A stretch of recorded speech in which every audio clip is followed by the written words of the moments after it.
Vamos lá. Minha maneira de começar sempre os vídeos, né? Eu não quero falar muito de Bolsonaro, mas enfim, né? A gente é obrigado. Flávio Bolsonaro, todas essas coisas que estão acontecendo aí. Mas eu li uma coisa agora muito interessante lá, uma notícia lá no Face, até foi um comentário, que ele fez vergonha lá em Davos. Bem, ele fez vergonha e o Lula brilhou. Agora, na época que o Lula foi, Lula brilhou. A questão é a seguinte, nesse comentário também dizia o seguinte, que parece que ele ainda está em campanha. É porque ele não sabe o que ele vai fazer mesmo. Ele não tinha.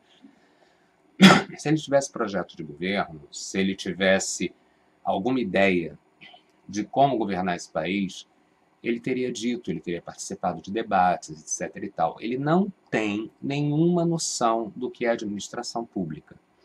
Não tem mesmo. Ah, mas ele foi deputado durante tanto tempo, etc. e tal, ele está na vida parlamentar há tanto tempo. Sim, mas ele nunca administrou nada. Essa é a questão. Ah, mas o Lula também não tinha. Pera lá. O Lula tinha uma experiência sindical, uma experiência de luta, tinha todo um partido, tinha toda uma história por trás dele, né? Uma história anterior. Então ele sabia, ele tinha um projeto, efetivamente, um projeto. E já o Bolsonaro não. O Bolsonaro troca de partido de tempos em tempos, quer dizer, ele não tem nenhum comprometimento ideológico, ele não sabe, ele simplesmente não sabe. Ele tem ideias, ideias assim mirabolantes, ideias fascistas, que ele nem sabe que são fascistas. Ele tem, e também, detalhe, ele confunde ainda, né? As coisas, parece que ele está vivendo ainda lá na Guerra Fria, naquela época lá do comunismo, etc. e tal, comunismo e capitalismo, essa bipolaridade que já não existe mais no mundo. A Europa já resolveu isso de uma maneira até muito lúcida, com, vamos dizer assim, partindo sempre de uma coisa mais de centro-direita, centro-esquerda. Nunca é aquela coisa que era antigamente. A União Soviética acabou, né? Quer dizer, não existe mais isso. Pronto, o capitalismo venceu. Agora, não aquele capitalismo. Acho que foi deixada uma mensagem e que essa mensagem foi assimilada, que você tem que dar o mínimo para. Se for uma coisa, se tem uma coisa que eu acho que todo mundo aprendeu com a Revolução na Rússia, é que aquele caminho não era ideal, né? Ou seja, deixar o pobre na miséria, explorar até acabar, né? Até o cara morrer de frio, de fome, não era ideal.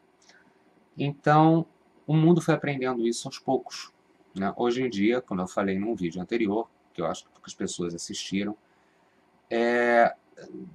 os países de primeiro mundo, eles têm medidas assistenciais que procuram equilibrar um pouco, né, a situação econômica, ou dar o mínimo para a pessoa sobreviver, dar um bom sistema de saúde, boas estradas, enfim, transporte, educação, etc, etc. Porque se chegou à conclusão que a sociedade muito desigual não vale a pena, certo? Porque isso gera revolta, ok? Isso uma hora explode.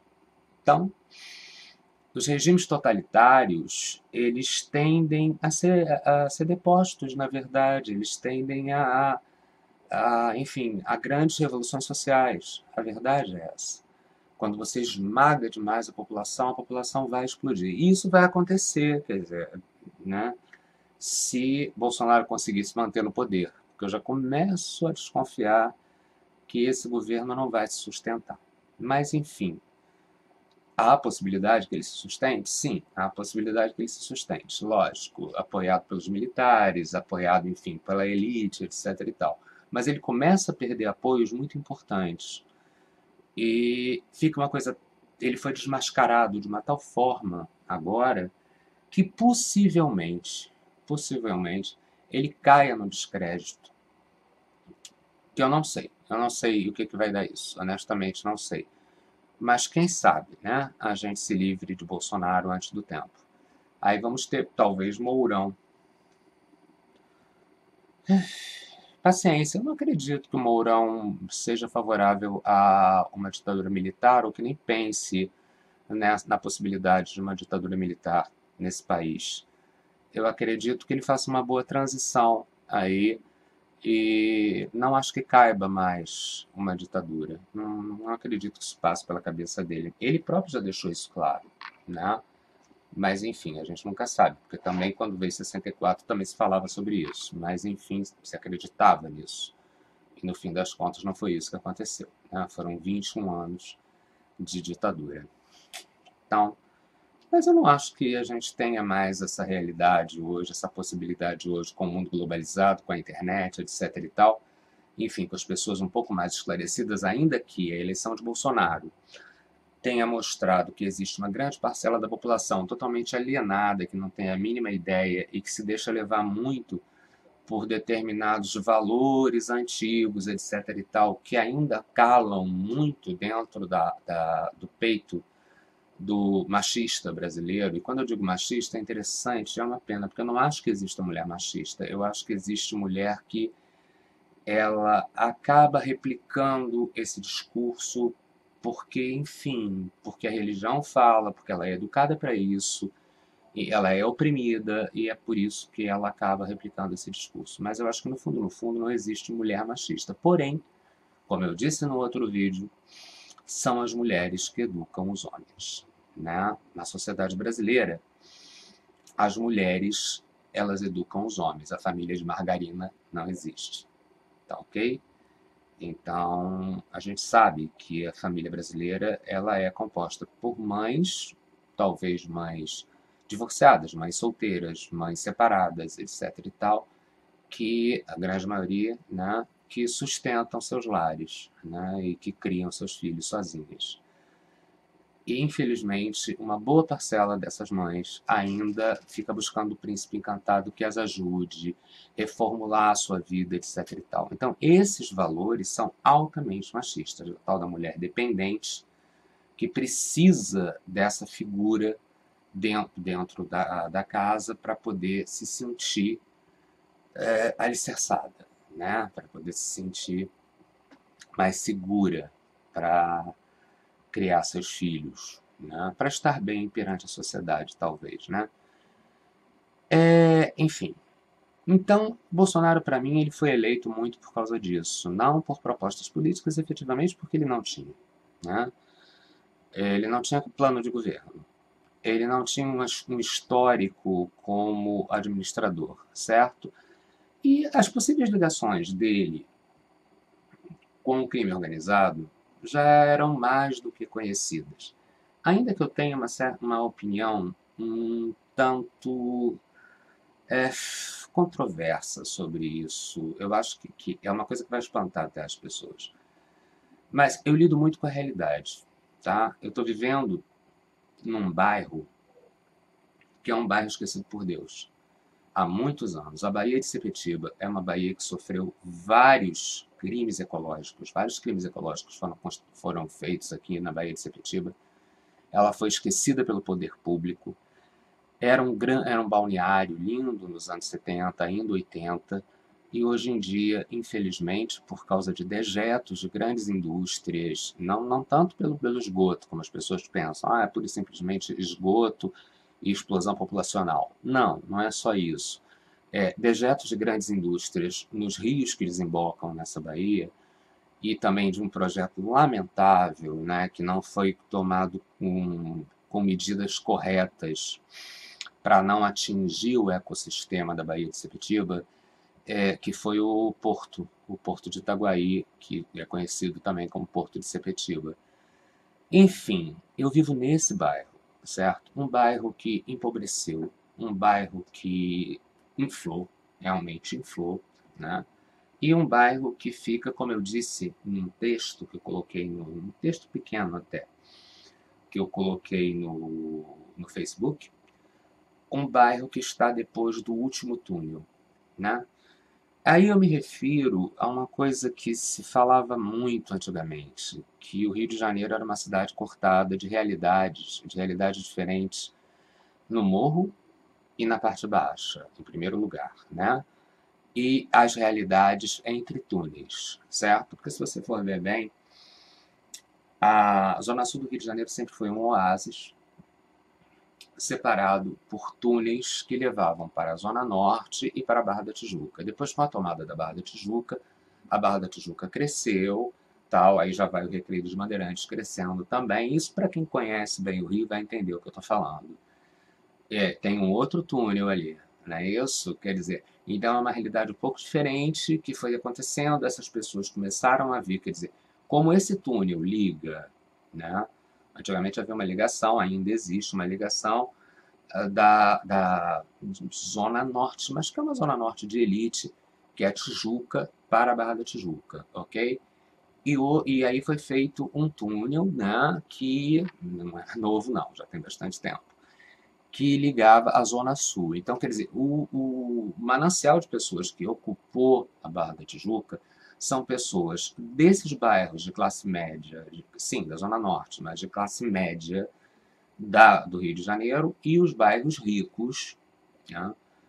Enfim, Leblon, Copacabana, Gávea, enfim, Ipanema, que migraram para a Barra da Tijuca, criando ali, trazendo esse oásis, criando um novo oásis, correto?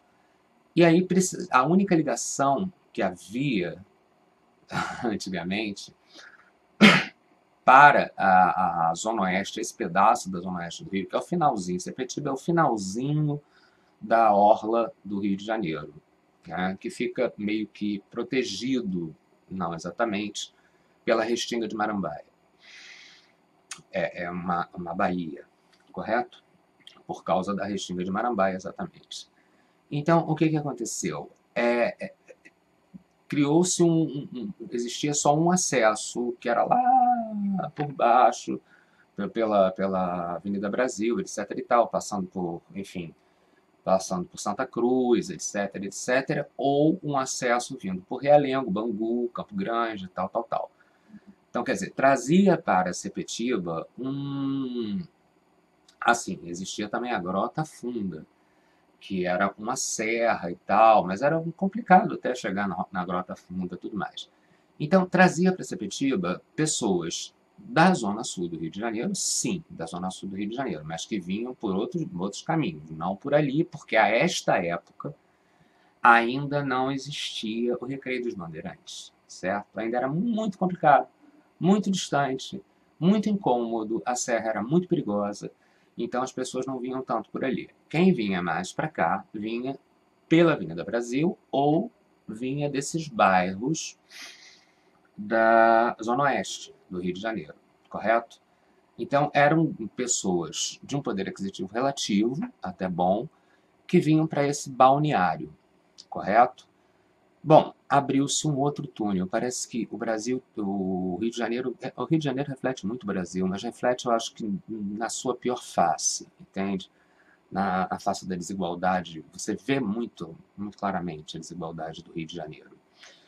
E a verdade é que este bairro mudou completamente a sua cara por causa do mar, quer dizer, das águas da Bahia, que foram contaminadas, certo? E também enfim, pelo fluxo de pessoas que começaram, até porque não era mais um balneário, começaram a ver Sepetiba como uma opção barata de compra de imóveis, certo? De aquisição de imóveis, virando um bairro dormitório, ainda que muito distante, muito complicado de chegar. Hoje em dia você tem o BRT, etc e tal, mas ainda é muito complicado. Então o Rio de Janeiro, ele é dividido por túneis. E o meu bairro, especificamente, ele está no último túnel.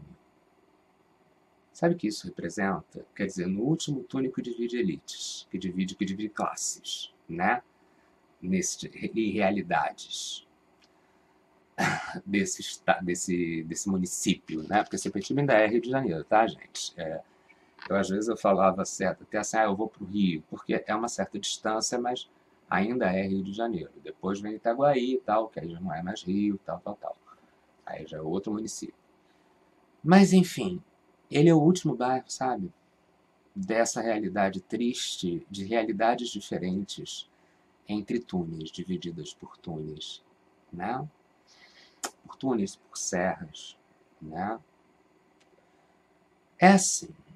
Então, quando a gente fala de segurança pública, a segurança pública não chega aqui.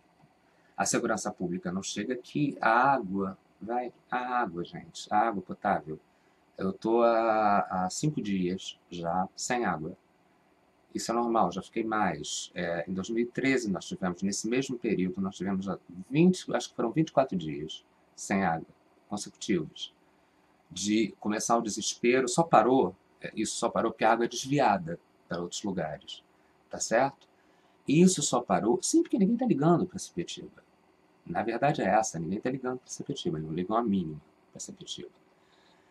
Então, em 2013, a gente só parou quando fizeram uma reportagem, porque estavam começando a pegar esta água, que é altamente contaminada, como se sabe, da praia, do mar, certo? Para tomar banho, enfim, para fazer comida, porque era um desespero já era uma questão de desespero, porque a gente estava há 20 e tantos dias sem água.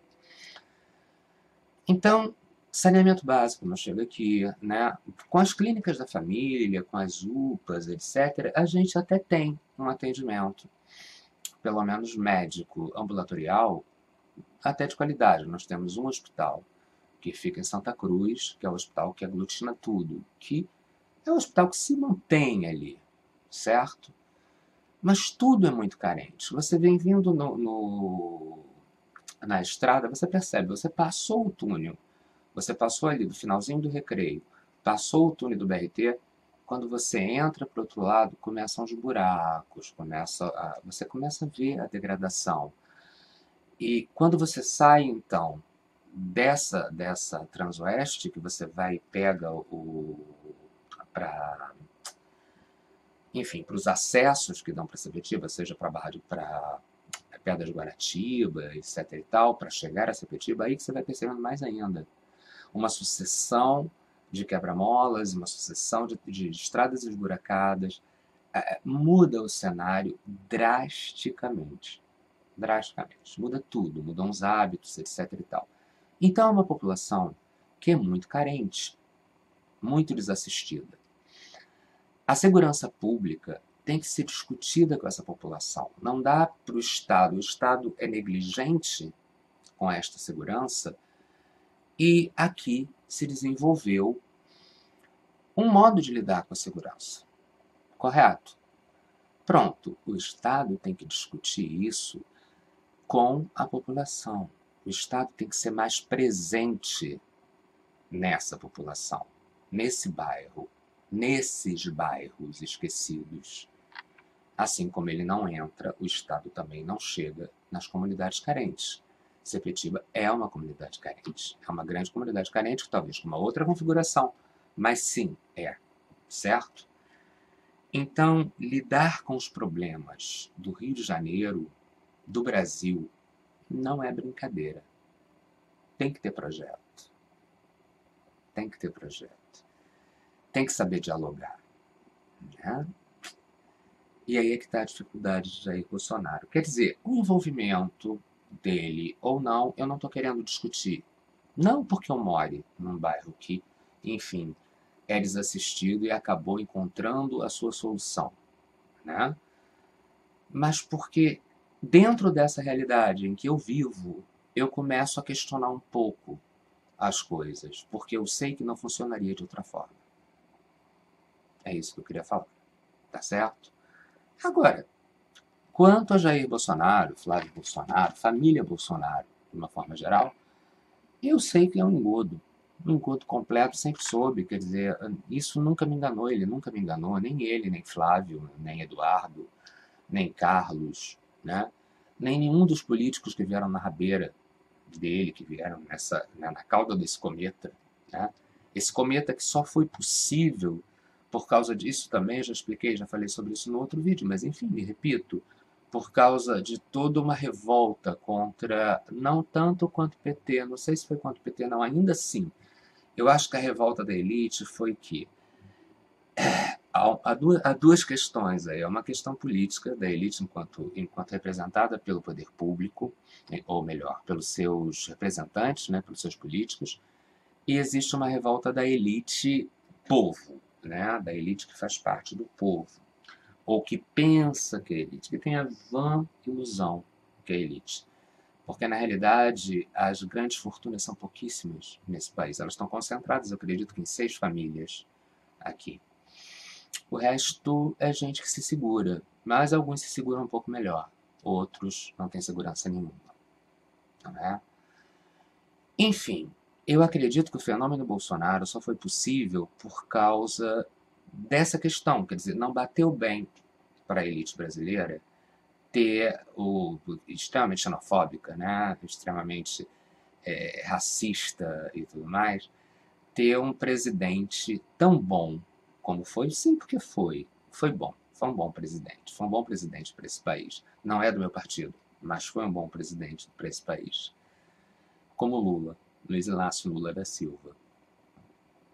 Isso durante 2 mandatos. Aí vem o mandato da Dilma, uma mulher, quer dizer, já tinham aturado o nordestino que veio pobre, o nordestino metalúrgico, sindicalista, etc. e tal. Quer dizer, a elite já não simpatizava muito com isso, apesar dela não ter perdido com ele.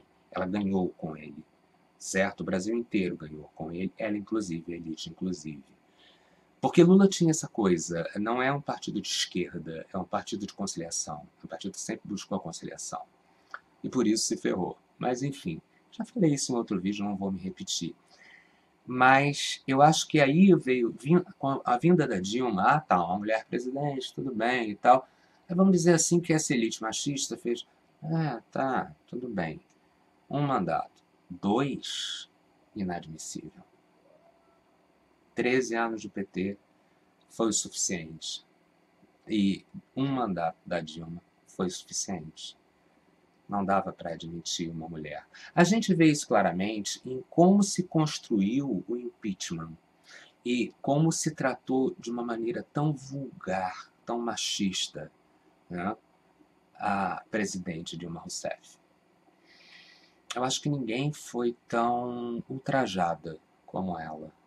Aquela imagem dela que colocavam nos carros, aonde abastecia, onde tem um buraco que você vai botar a coisa para abastecer com gasolina ou enfim, dela de perna aberta, aquilo foi tão machista, tão misógino, tão horroroso, sabe, tão ultrajante, que eu não entendo como é que teve mulher que ainda conseguiu botar aquilo no carro.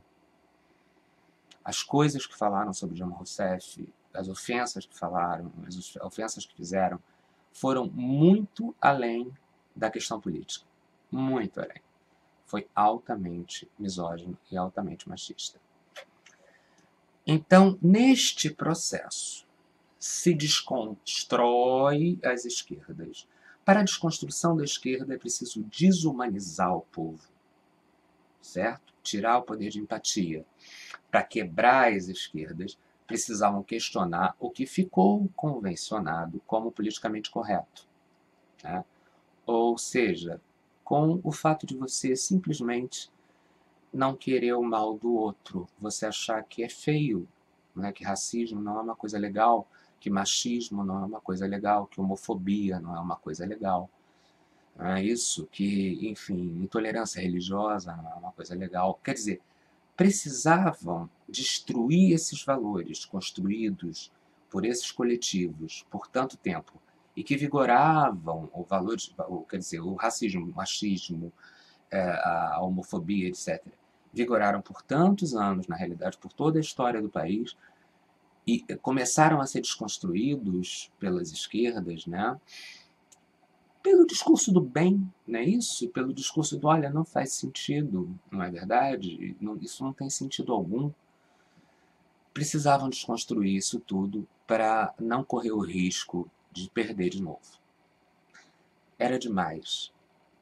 Era demais.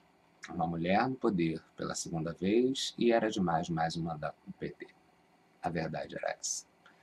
Era demais o poder do Lula. Então, a quem tinham que atacar? Ao Lula, e o resto da história todos já conhecem, né?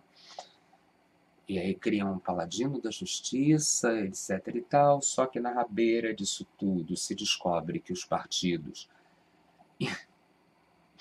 PSDB, PMDB, DEM, PP, etc., estavam envolvidos também nos escândalos que eles tentaram puxar, escândalos esses que representam simplesmente uma máquina que sempre houve no país, certo? A questão de licitações, contratos, etc. e tal, sempre foi feita dessa forma, não era só no governo do PT, era em qualquer governo. E o PT teve que se adaptar a esta máquina, porque neste que é o verdadeiro jogo da política brasileira, que é o jogo do lucro, certo? Que é o jogo do interesse, neste jogo, ou você entra, ou fazem você sair. E de várias formas, de várias maneiras. Tá ok? Falo isso com a propriedade de quem já trabalhou na administração pública, tá certo? Num esquema menor, mas que também reflete muito bem isso, certo? Porque eu trabalhei lá em Paraty. Também já fiz um vídeo falando sobre isso, estou me repetindo um pouco. Bom, aí caem também as lideranças da direita. E surge com isso tudo aquele cara lá que falava mal de gay, que falava as mesmas coisas, que tiveram que dinamitar, que começou a fazer sentido o discurso daquele cara, certo? Com todo o processo que levou a essa desconstrução do discurso do politicamente correto para acabar com as esquerdas, correto? Então, o Bolsonaro começou a fazer sentido para muita gente, porque já estavam mesmo apáticos, certo? Já tinham ficado frios, e aí puderam absorver o que ele dizia. Foi assim que surgiu o Bolsonaro.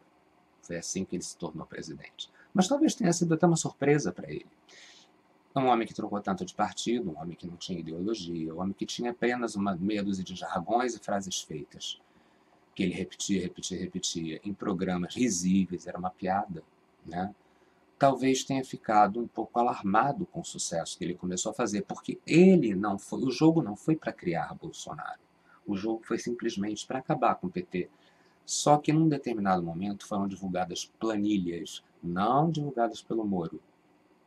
Esse é o detalhe, não foi Moro que divulgou as planilhas. Eu, por acaso, ainda tenho essas planilhas, porque eu salvei essas planilhas que foram divulgadas, com os nomes e apelidos dos políticos de partidos importantes da direita, do centro, etc. e tal. E, curiosamente, Bolsonaro entra por um partido desconhecido, ele sai dos outros partidos que também estavam envolvidos em corrupção, etc. e tal, nessas planilhas que foram expostas, correto? Nas delações, etc, etc. Acabaram aparecendo, porque tinha que aparecer, não tinha como não aparecer. E Bolsonaro vem por um partido absolutamente inexpressivo, correto? Para tentar se desligar. Mas ele já tinha sido desses partidos comprometidos na Lava Jato, comprometidos nessa planilha. E, curiosamente, ele hoje faz aliança com o partido que liderou toda essa corrupção. O partido mais envolvido, com maior número de políticos envolvidos na Lava Jato, o DEM. Correto? Inclusive, obviamente, mais do que o PT. Muito mais do que o PT. É isso. Esse é um resumão, assim, do que, na minha opinião, levou ao sucesso de Bolsonaro e o que Bolsonaro está fazendo agora, certo? Os envolvimentos dele fazem todo sentido. Qualquer envolvimento que seja atribuído ou descoberto agora faz parte de um grande esquema que também sempre aconteceu no país, certo? E estava mais do que claro, até pelo discurso dele, porque ele deixou isso muito claro. Tudo, ele sempre falou. Ele, nesse ponto, nesse aspecto, é que eu acho que ele jamais pensou que chegaria, de fato, a presidente da República. Porque ele falava abertamente coisas que hoje estão sendo vistas e que as pessoas ainda estão se espantando. Só que ele já disse lá atrás, certo? ele já naquela época, ele já, não, quer dizer, há 20 anos atrás, ele já falava que ele achava naturalíssimo a segurança particular, a segurança tomada por, enfim, pessoas da comunidade, já que o Estado não conseguia, né, fazer, já que a criminalidade estava crescendo. Então, que ele achava isso natural, certo? Ele falava abertamente que ele era contra a união civil. Ele fala o casamento igualitário. Ele falava tudo o que ele está fazendo hoje. Ele já falava. Ele falava que ele sonegava impostos, correto? Que ele sonegava tudo. Ora bem, uma pessoa que disse abertamente que sonegava tudo, era natural que ela estaria aberta a conchavos, né? Era sabido que ele teve uma carreira que surgiu do nada e que os filhos dele, ele botou todos os filhos ali. Então, quer dizer, que ele tivesse assessores envolvidos nesses esquemas tais e tal, não sei o quê, e que ainda dessem dinheiro, que ele entrasse naquele velho esquema que não era só ele, que não é só ele que faz. Muitos outros políticos também fazem. Isso é uma jogada que todo mundo já conhece da política brasileira, em que assessores só servem para majorar a renda dos parlamentares, correto? Bem, então ele já falava tudo isso. Todo mundo sabia quem era Bolsonaro. Talvez ele é que não soubesse que ele ia chegar ao poder. E aí ele se assusta. Ele é despreparado, ele não sabe, ele não tem discurso, ele não tem projetos, ele não tem ideias, ele não tem cultura, ele não tem entendimento de economia, política, etc., que são essenciais para ser presidente de um país gigante como o nosso, com tantos problemas, tantas desigualdades e tanta riqueza, certo? Essa paixão que ele tem pelos Estados Unidos, pelo Trump, etc. e tal, esse fato dele ainda viver ali na cabecinha dele, como se ele estivesse na década de 60, no início da década de 60, vivendo os tempos da Guerra Fria, isso vai fazer com que ele entregue esse país, sim. Ele é subserviente aos Estados Unidos da América. Ele não sabe nem o porquê. Porque, na realidade, aquele nacionalismo dele todo era mentira. Como era a cabeça de muita gente que acha que a gente tem que ser colônia. Ele, no fundo, ele não vai admitir isso nunca. Mas ele acha que a gente tem que ser colônia dos Estados Unidos para não correr o risco ainda de ser colônia de uma União Soviética que já não existe desde a década de 90. Infelizmente, é assim que pensa o nosso presidente. Infelizmente, ele é essa pessoa inculta, certo? Ele é uma pessoa sem cultura, sempre despreparada, completamente despreparada, e que vive numa realidade de quase 50 anos atrás, mais de 50 anos atrás. Lamentavelmente, foi esse homem, e por causa disso tudo, que eu já expliquei, que foi eleito nesse país. É isso. É o que eu queria falar no vídeo de hoje. Era esperado que ele fizesse feio em Davos? Sim, era esperado. Ele vai fazer feio sempre, certo? Porque ele não é o homem ideal. Ele não foi uma boa escolha. Ele é um homem que realmente não devia estar onde está. Paciência.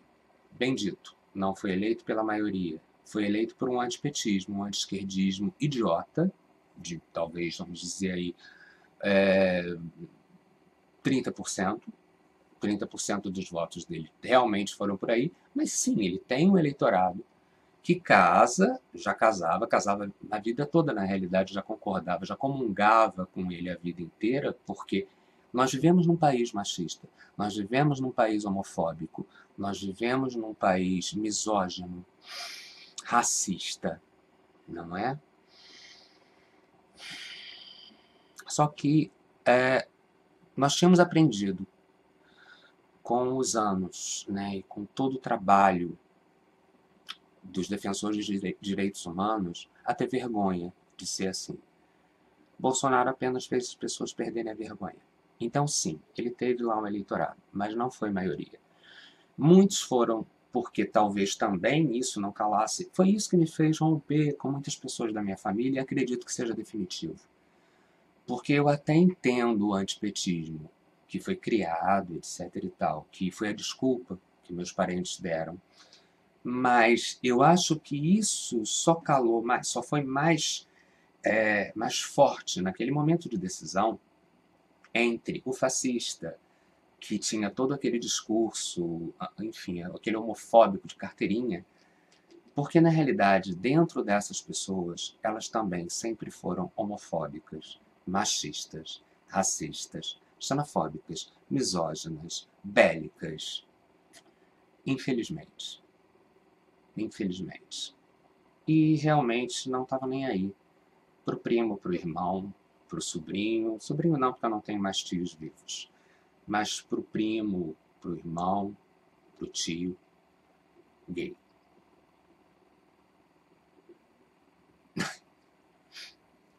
É triste dizer isso, mas é verdade. Entende? Para conseguir votar em Jair Bolsonaro, mesmo usando a desculpa do antipetismo, a pessoa tem que ter aquele momento de reflexão em que ela diz assim, peraí, mas ele fala tudo isso, não é possível que não tenha lembrado disso. Lembrou sim, infelizmente. Lá no fundo, uma boa parcela dos brasileiros ainda é extremamente homofóbica, machista, racista, xenofóbica. Essa é a verdade. Né? Então é isso. A minha opinião a respeito do que está acontecendo hoje é isso aí. Ok? Era o que eu tinha para falar. Desculpem se o vídeo ficou longo demais, mas enfim, é porque eu também explanei aí um período grande, né? E eu espero em Deus, eu peço muito a meu Pai Logoedé, eu peço muito ao Lorum, que nos conserve, nos ampare e nos livre, não tanto dele, mas do que ele representa, certo? É isso. Boa noite, eu estou fazendo esse vídeo à noite, devo entrar em função agora, vou ficar alguns dias afastados, hoje é dia 22, eu devo ficar mais ou menos uma semana em função, talvez eu venha menos à internet, talvez esse seja não sei se eu vou conseguir gravar durante esse tempo, provavelmente não. Então, eu espero que novas notícias daqui a uma semana e meia, mais ou menos. Tá ok? Quem sabe daqui a uma semana e meia eu tô aqui de novo na frente da câmera, eu tô aqui de novo upando um vídeo. É isso. Bolsonaro não foi uma vergonha da voz. Bolsonaro é uma vergonha para o nosso país. É uma vergonha para cada brasileiro. Mas é preciso um grande exame de consciência, uma grande reflexão para que o brasileiro entenda isso. Tá? E eu espero que entenda. Benção, gente. Mucuyu para quem é de Mucuyu, Motumbá para quem é de Motumbá, Colofé para quem é de Colofé e tchau para quem é ateu. Tá ok? Beijo grande para todos. Axé.